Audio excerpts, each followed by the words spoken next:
Bonjour à tous, aujourd'hui je vous retrouve pour vous parler de mes lectures du mois d'avril. En avril j'ai lu 10 livres qui sont tous assez courts et donc je vais vous en parler tout de suite. J'ai fait de très bonnes lectures dont j'ai très hâte de vous parler.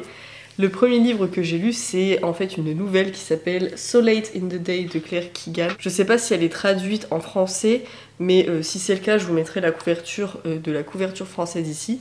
C'est une courte nouvelle dans laquelle on va suivre un homme qui, lorsqu'il rentre du travail, il prend le bus et il va réfléchir à des événements passés qui ont eu lieu dans sa vie et notamment à une certaine femme avec qui il a eu une relation il y a un petit moment. Et donc on va revenir sur comment cette relation s'est terminée. C'est une nouvelle qui est hyper courte, elle fait même pas 50 pages, mais vraiment je l'ai adorée, j'ai beaucoup aimé la fin. Et je peux que vous la recommander si vous voulez découvrir cette autrice ou si vous voulez lire d'autres livres de cette autrice si vous l'avez déjà lu, parce que vraiment moi je l'ai beaucoup aimée. Et ça me conforte dans l'idée de lire tous les romans de cette autrice puisque à chaque fois que j'en lis un, je l'apprécie vraiment beaucoup pour l'instant. Donc ça me donne envie de continuer. Je suis désolée si vous entendez du bruit en fond, mais il y a Arnold qui est en train de manger ses croquettes juste à côté et je sais pas si le micro va capter les bruits ou pas, donc je vous préviens. Ensuite j'ai lu Signes qui précéderont la fin du monde de Yuri Herrera. C'est un livre mexicain qui est aussi très court et en fait on va suivre une jeune fille qui habite au Mexique et qui va décider de partir à la recherche de son frère qui était parti quelques mois ou quelques années auparavant et qui ne donne plus de signes de vie à sa famille. Et donc nous, on va la suivre dans son périple, déjà pour traverser la frontière puisqu'elle passe du Mexique aux États-Unis.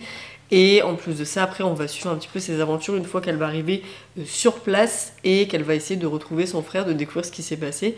C'est un livre que j'ai trouvé hyper intéressant.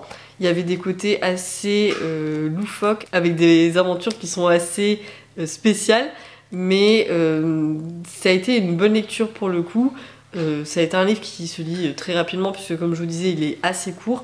Après c'est pas la lecture du siècle, il m'a pas marqué plus que ça et je vous le recommanderais peut-être pas forcément parce que comme je vous disais c'est pas un coup de cœur et c'est pas non plus une excellente lecture. Ensuite j'ai lu Un détail mineur d'Adania Shibli, j'ai trop du mal à dire son nom. C'est un livre que j'ai beaucoup vu passer sur le YouTube anglophone puisque la couverture elle est assez marquante, je vous la mettrai ici, ça s'appelle Minor Detail je crois et j'en entendais que du bien en fait, je voyais tout le monde en parler, tout le monde dire que c'était un livre qui les avait vraiment marqués, l'une de leurs meilleures lectures de l'année et donc je me suis dit que j'allais essayer de le lire, surtout que ça parlait du conflit en Palestine.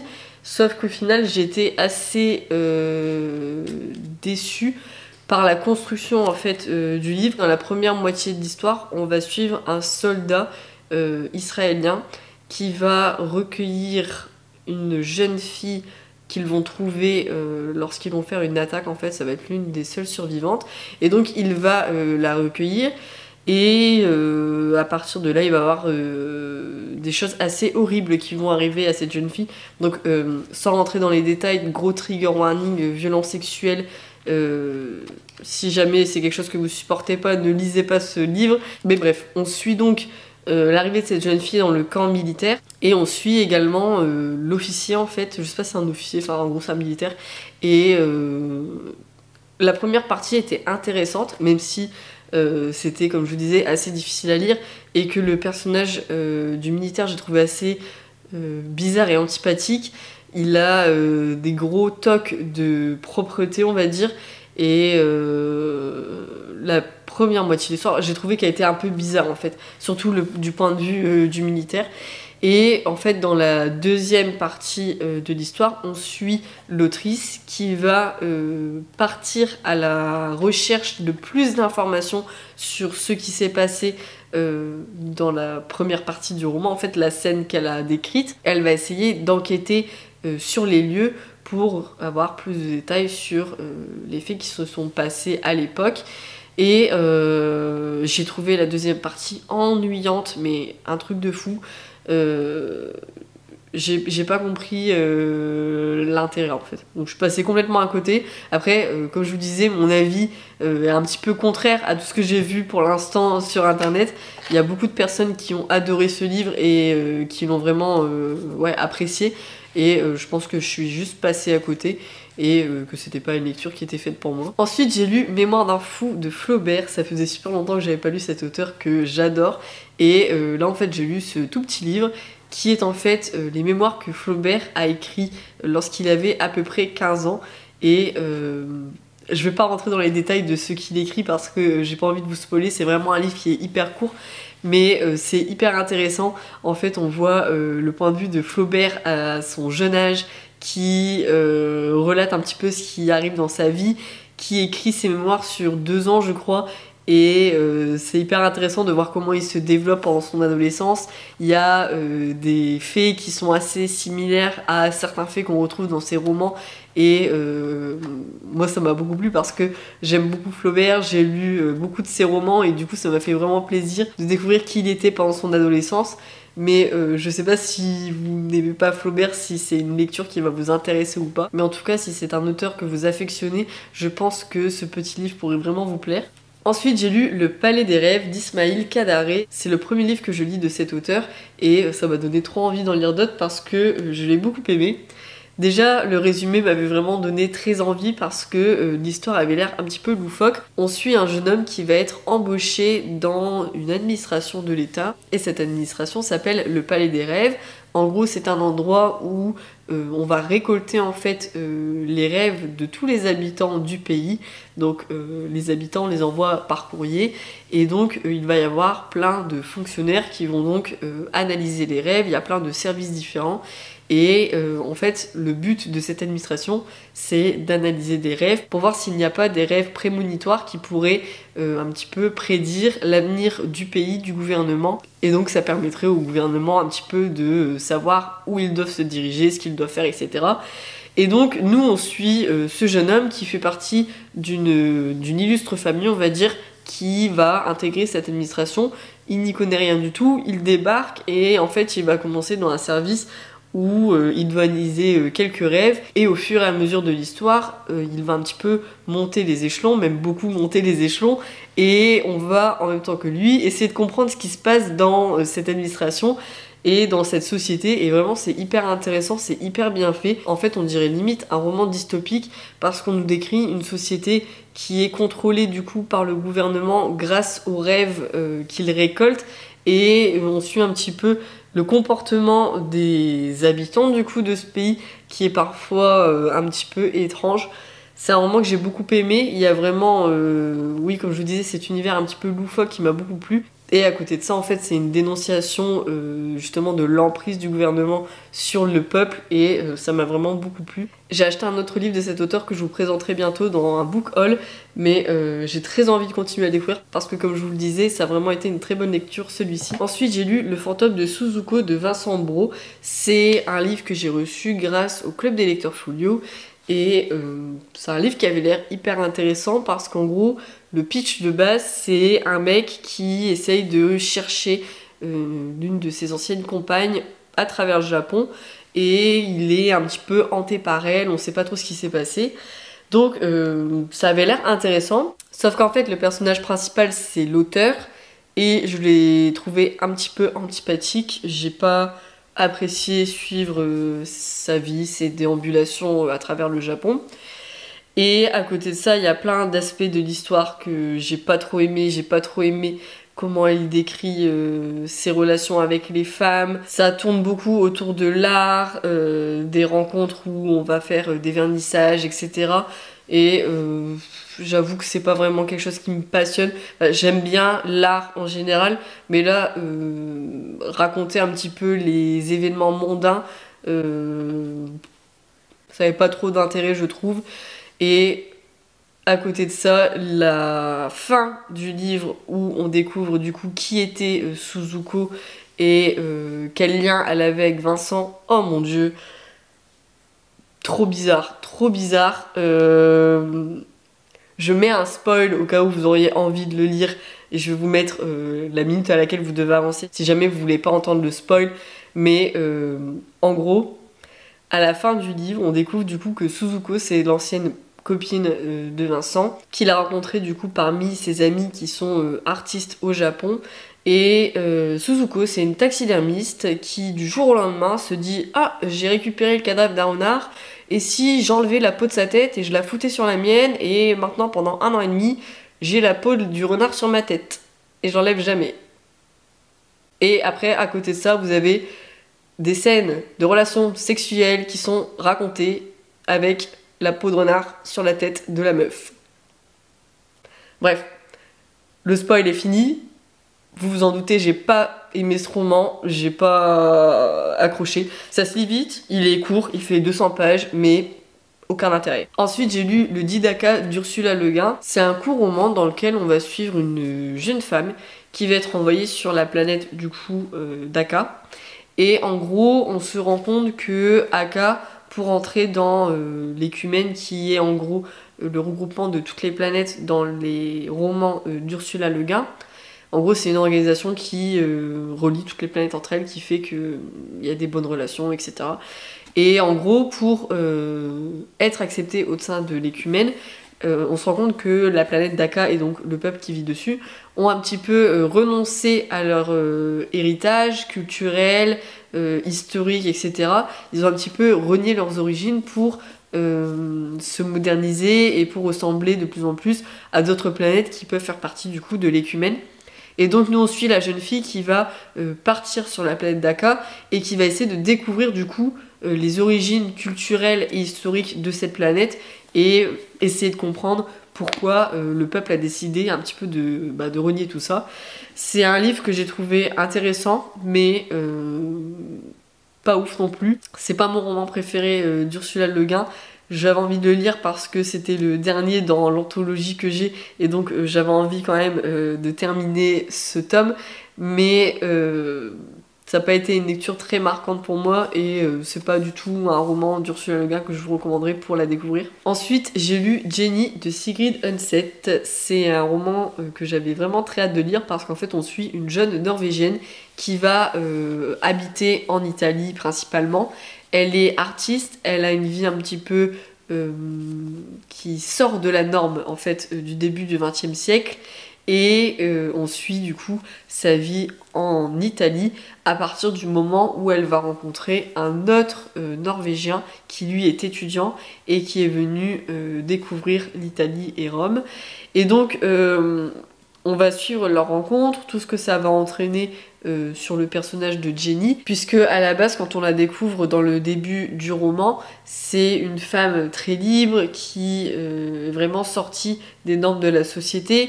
Elle a, il me semble, 29 ans si je me trompe pas, elle est pas mariée, elle vit avec une amie qui est aussi norvégienne, donc à Rome, elles vivent toutes les deux seules, et donc c'est une femme assez libérée pour son époque.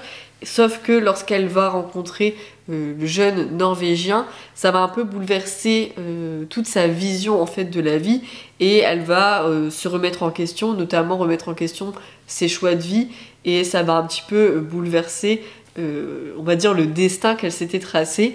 C'est un roman que j'ai vraiment beaucoup aimé, c'était très intéressant de suivre l'évolution de ce personnage féminin parce que moi je lis pas trop de littérature norvégienne, j'en lis même pas du tout je crois, et donc c'était hyper intéressant de découvrir les mœurs de la société norvégienne de l'époque et on va suivre un petit peu les pérégrinations de Jenny à travers l'Europe et c'était vraiment très intéressant.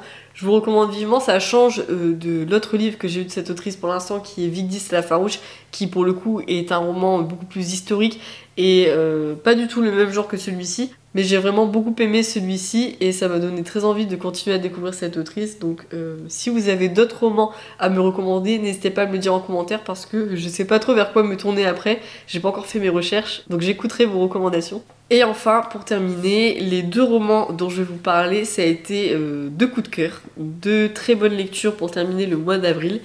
Le premier, c'est La Porte de Magda Szabo.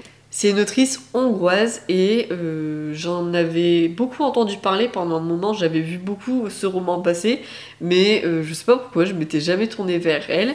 Et donc j'ai décidé de la découvrir là en avril avec ce roman qui était génial. Vraiment, ça a été une lecture que j'ai adorée. Je lis pas de littérature hongroise et pour le coup ça m'a donné envie de me pencher un petit peu sur la littérature de ce pays et encore plus sur celle de Magda Szabo parce que vraiment ça a été une excellente lecture. En fait dans ce roman on suit Magda qui est du coup l'autrice qui habite à Budapest dans un immeuble et en gros elle va engager une vieille femme qui s'appelle Emrance qui va devenir sa domestique pendant de très longues années et donc nous on suit l'évolution de cette relation qui au début est assez compliquée parce que Emrance c'est une femme qui est très têtue, qui a un fort caractère, qui se laisse pas faire et au début leur relation est assez tendue sauf qu'au final au fil des années elles vont apprendre à se connaître, à se découvrir et à s'entendre de mieux en mieux. C'est notamment l'adoption d'un chien par Magda qui va permettre en fait de raviver les liens entre elle et sa domestique puisque Emrance va le prendre sous son aile et le chien va devenir très attaché du coup à cette femme. C'est un livre que j'ai vraiment beaucoup aimé. Par contre, je tiens à le préciser parce qu'il y a quand même un détail qui m'a dérangé, même si ça a été une très bonne lecture, ça m'a quand même un peu fait tiquer. Il y a beaucoup de violence animale dans ce roman qui est en fait qui apparaît comme normal dans le roman limite et qui est pas du tout remise en question. C'est un livre qui a été écrit dans les années 80 je crois, donc c'est pas si vieux que ça et ça excuse pas trop le nombre de violences animales qu'il y a à l'intérieur. Donc si c'est un sujet qui est un petit peu difficile pour vous, je préfère vous prévenir qu'il y en a quand même pas mal dans le livre et que si jamais ça vous plaît pas trop, ça va peut-être vous faire tiquer. Et enfin le dernier roman que j'ai lu au mois d'avril, c'est Le Cheval Blanc d'Elsa Triolet. J'avais trop envie de relire cette autrice parce qu'en fait j'ai lu Rose à crédit il y a quelques années et j'en garde pas un très bon souvenir mais en même temps je m'en rappelle plus du tout et j'avais envie d'essayer de redonner sa chance à cette autrice parce que j'avais seulement lu un livre d'elle et l'année dernière je crois j'ai lu l'une de ses nouvelles qui s'appelle Les Amants d'Avignon qui m'a beaucoup plu et qui m'a du coup encore plus donné envie d'essayer de lire ces romans qui sont un petit peu plus longs et donc je me suis penchée vers Le Cheval Blanc parce que j'en entendais beaucoup de bien et ça a été vraiment une excellente lecture. On suit dans ce roman un garçon qui s'appelle Michel, on le suit de son enfance jusqu'à la fin de sa vie et on découvre un petit peu comment sa vie justement va se développer. Michel c'est un garçon qui va grandir avec sa mère seulement et en gros il va voyager à travers l'Europe, sa mère elle est un petit peu malade et donc il est un peu livré à lui-même, il passe sa vie dans les hôtels à parler avec les étrangers, il parle beaucoup de langues dès sa plus jeune enfance. Et il va partir ensuite étudier au lycée et en gros sa mère pendant qu'il est en internat va décéder et à partir de là il va devoir vivre tout seul puisque comme je vous disais il n'a pas d'autre famille que sa mère et on va du coup suivre sa vie, comment il va se développer en tant qu'homme et ce qu'il va décider aussi de faire de sa vie. C'est hyper intéressant parce que Michel il côtoie plein d'endroits différents, plein de personnes différentes qui proviennent de strates sociales on va dire différentes, donc ça nous fait découvrir la France en fait du XXe siècle sous toutes ses coutures et c'est vraiment hyper intéressant.